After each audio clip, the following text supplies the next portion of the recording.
So here's something I'm going to get a lot of flack for, and that's okay.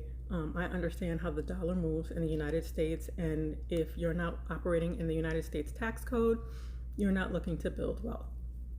That being said, real estate is not about cash flow, it's about tax flow. Real estate is not about cash flow so much as it is about tax flow. That's why you'll hear purchase real estate, purchase real estate. The average small investor is not making enough in cash flow to actually build a lot of wealth. The first purpose, if you are trying to get wealthy or financially comfortable, is tax. Okay, not cash flow, tax flow. The second benefit is appreciation and equity, right? And again, appreciation is not guaranteed. It is what the market bears and when you sell, right? When the money hits your account. Third is cash flow, okay? And so this is from a perspective of somebody who's, financially comfortable, okay? I make more money saving taxes through real estate than I make in the actual cash flow of my properties. I make more money through tax savings from real estate, okay, through the real estate tax strategy, than I do from the cash flow. And that is the purpose, okay? So a lot of times when people purchase rentals, they're thinking rent, what am I gonna have left over, reserves, all of that good stuff. They're thinking, oh, I'm gonna get rent from a couple of units. The chances are in the first 10 years, you're not gonna make that much money. It's not gonna be enough to make you comfortable. It'll actually aggravate you because tenants will tenant, right? Repairs will need to be made, okay? You'll have to have your building up to code depending on the jurisdiction and things of that nature. So let me try and break it down in a non-visual way, right? So you purchase a property, and a lot of times real estate investors don't utilize the tax code, so you actually end up giving away money. So you purchase a property, you get your cash flow, and you analyze it based upon cash flow, which is fine. But what most people don't do is utilize bonus depreciation, which in the Big Beautiful Bill was extended permanently to 100%, which is where the wealth transfer will go. Okay, wealth transfer won't go through cash flow; it'll go through tax flow. Bonus depreciation gives allocates an amount based upon the purchase price of the property minus the land value. This could be up to $150,000, right? It's an additional expense you get to take in the first year the property is placed in service, meaning it's available for rent, not necessarily rented, but available for rent. And this is the reason why you might see a lot of empty units, because the owners don't care if it's rented. They're going to make more money through the back end, right? They're going to make more money through the tax benefits. So that $120,000, and I'm using my numbers, is going to go towards an expense, right? In addition to regular depreciation. So you could end up with, $150,000 in an expense that you don't pay. You don't physically pay the dollar in depreciation. It's just a gift of an expense, right? Assuming that the asset will deteriorate over time based upon use. Now that phantom expense creates a huge phantom loss, right? You get your mortgage, your property taxes, and your mortgage interest also deducted, any repairs and maintenance, legal fees, etc., right?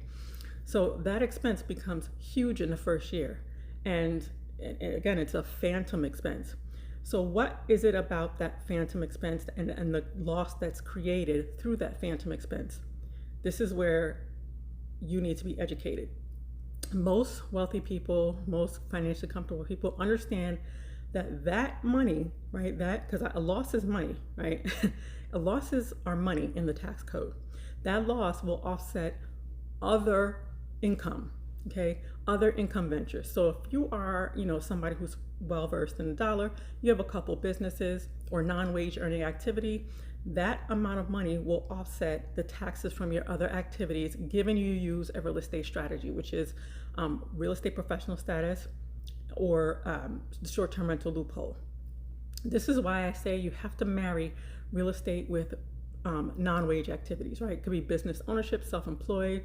It could be, content creation, gig work, any 1099. So as long as you dedicate over 500 hours a year towards the activity, which is relatively easy, you don't even have to document it. It's just going to come out in your activities if you're ever audited, right? They're going to see, oh, they spent, ad money, or whatever, or they've trademarked, or things of that nature. It could be your YouTube views. You might make money off of YouTube. Anything that is not derived from your employer. And so my example, I have saved over, probably, I want to say $1 million, a million tax dollars, okay, over the course of maybe 4 years. That $1 million is far greater than the cash flow I would have received from the properties over 4 years, because purchasing the property was not about cash flow. It was about the back end savings of other income, which far outreaches the income that you receive from the actual rental. I hope I'm being clear about this. And nobody's going to tell you the macro, really, because if you tell somebody, well, it's not about the cash flow, they're not going to believe you, right? And there's a lot of people who say, well, it is if you structure it right. Real estate is real estate is real estate, whether it's purchased in your name, a multi-member LLC, single member LLC, whatever have you. Real estate is real estate. It's going to real estate in the tax code. There's nothing in the tax code that says if you structure it wrong, you won't get the tax benefits. No, if it's a rental, right, and you meet real estate professional status or the short-term rental loophole rules, okay, you will have, and bonus depreciation, don't forget that, along with your other expenses that are normal, like regular depreciation. That loss can offset your income from other activities. And I don't think people really understand the macro, right? Sometimes it's not about cash flow. A lot of times it's not about cash flow, right? If you understand the dollar, if you are somebody that is savvy in investments in the tax code, I am very savvy, you understand it's not, that's why a lot of times real estate investors don't care about interest rates. The interest rates and the reduction in cash flow from the mortgage payment, which is because of high interest rates, is not really an issue for people who have a lot of income from other non-wage earning activities.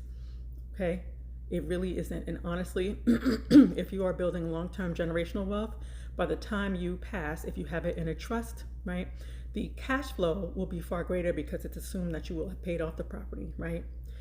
That means your heirs, your children, whoever you leave the property to will have the full benefits of cash flow because it's paid off. But you, as the business owner or non-wage earner, because sometimes business ownership is misleading, right? You think, well, if I'm not the CEO of my company and it's not, that I don't have any other activities, then that will be a problem. No, it's any non-wage earning activity. So I just want you guys to think about the macro. I know nobody will say this. I'm not anti-cash flow, but that's not the purpose.